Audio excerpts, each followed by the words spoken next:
नमस्कार, मैं खुशी और आप देख रहे हैं यूपी न्यूज 24। आइए नजर डालते हैं आज की बड़ी खबर पर। विधानसभा अध्यक्ष सतीश महाना ने की प्रेस वार्ता। इस सदन के बजट सत्र में 73 घंटे 19 मिनट तक चला संपूर्ण सदन। पूरे सत्र काल में मात्र 3 घंटा 36 मिनट ही सदन स्थगित रहा। राज्यपाल का भाषण कल 4 दिन चला और चर्चा में प्रतिभाग करने वाले कुल 147 सदस्य ग्रहण शामिल रहे। सत्ता पक्ष के 98, विपक्ष के 49। विधानसभा के सत्र में कुल 2747 प्रश्न प्राप्त हुए थे, जिसमें से तारांकित प्रश्न 549 स्वीकृत हुए और अंतरांकित प्रश्न 1568 स्वीकृत हुए थे।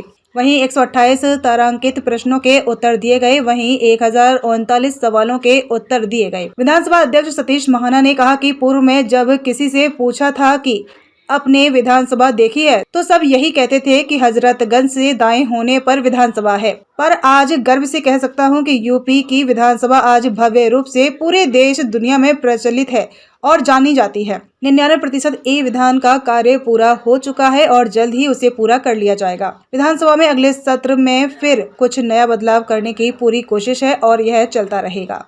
कम आप लोग नहीं आते, मेरे सामने तो मेरी पढ़ाई करने वाले लोग आते हैं, लेकिन आपके सामने तो सभी प्रकार के लोग आते हैं।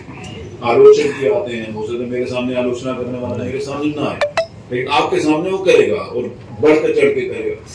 लेकिन अब जब मैं शुरू मैंने अपना ऑफिस ठीक कराया 2022 में, तो मैंने कहा महाना जी आपने अपना दफ्तर बहुत अच्छा बना लिया। मैंने कहा महाना जी का दफ्तर कानपुर में, ये स्पीकर ऑफिस है, तो स्पीकर का दफ्तर मेरा नहीं है। जहाँ था मैंने वही छोड़ के जाना। तो उत्तर प्रदेश की विधानसभा मैंने पिछली बार भी कहा था, इसको बिल्डिंग के नाते से खूबसूरत बनाना एक उद्देश्य था ही था, लेकिन विधायिका के प्रति लोगों की जागरूकता और जानकारी हो। अब आप लोग भी देखते हैं, स्टूडेंट्स आए रहते हैं, बच्चे आए रहते हैं, डॉक्टर्स, पिछली बार डॉक्टर्स का सारा ग्रुप आया, इंजीनियर्स का ग्रुप आया आज भी।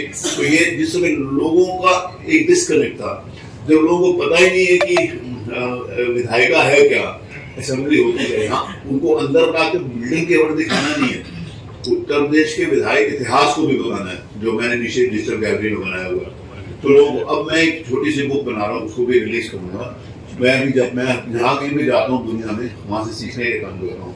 अभी मैं जापान गया था, तो जापान में एक छोटी सी हैंड बुक टाइप, वो भी अभी बन रही है क्योंकि मेरे को उसमें काफी टाइम लग रहा है। छोटी सी हैंड बुक है, वो मैं उपलब्ध कराऊंगा, सबको भी समझ जाएगी। तो जैसे जो लोग देखने आ रहे हैं, तो उनको सबको हैंडबुक देंगे, तो उनको पता चलेगा कि विधायिका क्या है। मैंने बताया था जब 2022 में मैं बना, तो मैं और दुबे जी यहाँ किसी डिनर में गए, मैं लखनऊ में रहते हैं। मैंने कहा विधानसभा के बारे में जानते हो? मैं जानते हैं। क्या जानते हो? हजरतगंज से राइट मोड़ तो तो लखनऊ वालों को इतनी तो जानकारी है कि हजरतगंज से राइट मोड़ तो विधानसभा है। प्रदेश में तो राइट लेफ्ट मुड़ने से भी नहीं थी ना। तो मेरा कहने का मतलब है कि जब तक हम इंस्टीट्यूशंस को बारे में लोगों को बताएंगे नहीं, तब तक वो उनको बात पता नहीं चलेगा। लोग आते हैं तो विधायकों के बारे में जो भी ग्रुप्स आते हैं, मैं उनसे मीटिंग करके लास्ट में कहता हूँ, I have one question for you. जैसे डॉक्टर्स आए, मैं you just go and have a round of Vidhan Sabha and while going I ask one question. आप एक क्वेश्चन जो आखिरी होता है, मैं सबसे पूछता हूँ, जो भी लोग पूछता हूँ, आप लोगों में से कितने लोगों को उम्मीद थी कि विधानसभा ऐसी होती है? एक भी हाथ नहीं होता। प्रदेश की नई विधानसभा का एक परसेप्शन बनाने में आप सब लोगों का बहुत सहयोग मिला मुझे, मैं उसके लिए निश्चित रूप से आप सब लोगों को धन्यवाद दूंगा। लेकिन अगर हम बात करें इस राज्य विधानसभा की, तो it is not only me. आप हम लोग कहीं भी जाते हैं, कहीं भी हमारे पत्रकार मिल जाते हैं, आप लोग इस समय नीचे प्रेस क्लब में बैठे, तो मैं वहाँ जाता हूँ, मेरे पास एक MP आए, उन्होंने मुझे बताया, तो नीचे प्रेस क्लब वाले ऑफिस में गए तो बड़े खुश थे कि हमारा बहुत अच्छा हुआ। वो इंस्टीट्यूशन का है ना, किसी व्यक्ति का नहीं है। न वो प्रेस रूम किसी व्यक्ति का है, न ये विधानसभा किसी व्यक्ति का। हम सब लोग इंस्टीट्यूशन के नाते से हैं। आज एक मेरे पास बहुत पुराने कोई MLA आए, MLA रहे, मेंबर ऑफ पार्लियामेंट रहे, वो नेम नहीं पड़ी, क्योंकि मैं एग्जाम्पल के लिए दे रहा हूँ। उन्होंने कहा भैया बहुत ज्यादा बत्ती जला रहे। मैं जब बत्ती नहीं जाती तो उत्तर प्रदेश में, पूरे देश में अंधेरा ही माना जाता है। पूरे देश में आप बताओ कहाँ चर्चा होती थी? कहीं चर्चा होती थी? अब उनकी बत्ती बुझी हो सकती है प्रदेश की नई विधानसभा का एक परसेप्शन बनाने में आप सब लोगों का बहुत सहयोग मिला मुझे, मैं उसके लिए निश्चित रूप से आप सब लोगों को धन्यवाद दूंगा। लेकिन अगर हम बात करें इस राज्य विधानसभा की, it is not only me. आप हम लोग कहीं भी जाते हैं, कहीं भी हमारे पत्रकार मिल जाते हैं, आप लोग इस समय नीचे प्रेस क्लब में बैठे, तो मैं वहाँ जाता हूँ, मेरे पास एक MP आए, उन्होंने मुझे बताया तो नीचे प्रेस क्लब वाले ऑफिस में गए तो बड़े खुश थे कि हमारा बहुत अच्छा हुआ।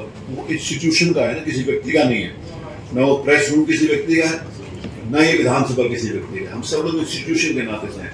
आज एक मेरे पास बहुत पुराने कोई MLA आए, MLA रहे, मेंबर ऑफ पार्लियामेंट रहे, वो नेम नहीं पड़ी, क्योंकि मैं एग्जाम्पल के लिए दे रहा हूँ। उन्होंने कहा भैया बहुत ज्यादा बत्ती जला रहे, मैं अगर तो बत्ती नहीं जलती तो उत्तर प्रदेश में पूरे देश में अंधेरा ही माना जाता है। पूरे देश में आप बताओ कहाँ चर्चा होती थी, कहीं चर्चा होती थी?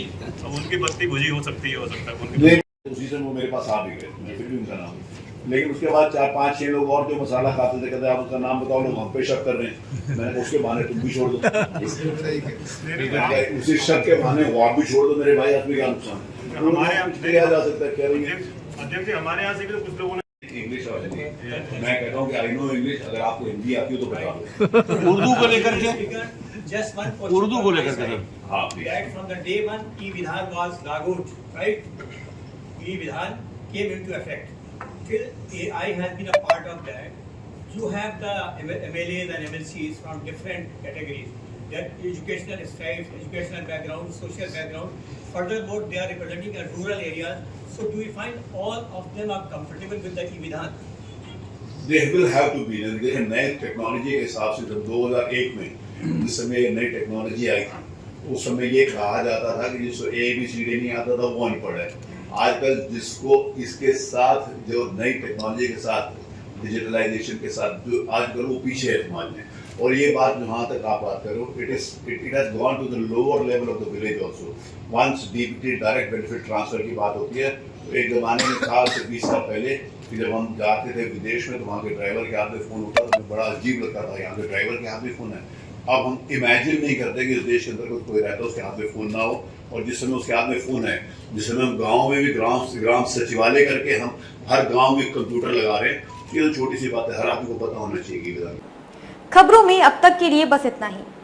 फिर होगी आपसे मुलाकात ऐसी ही एक और बड़ी खबर के साथ। तब तक के लिए नमस्कार और देखते रहिए यूपी न्यूज़ 24। ऐसे ही लेटेस्ट अपडेट्स पाने के लिए हमारे चैनल यूपी न्यूज़ 24 को सब्सक्राइब करें और बेल आइकन दबाना ना भूलें, जिससे आपको लेटेस्ट अपडेट्स का नोटिफिकेशन मिल जाए।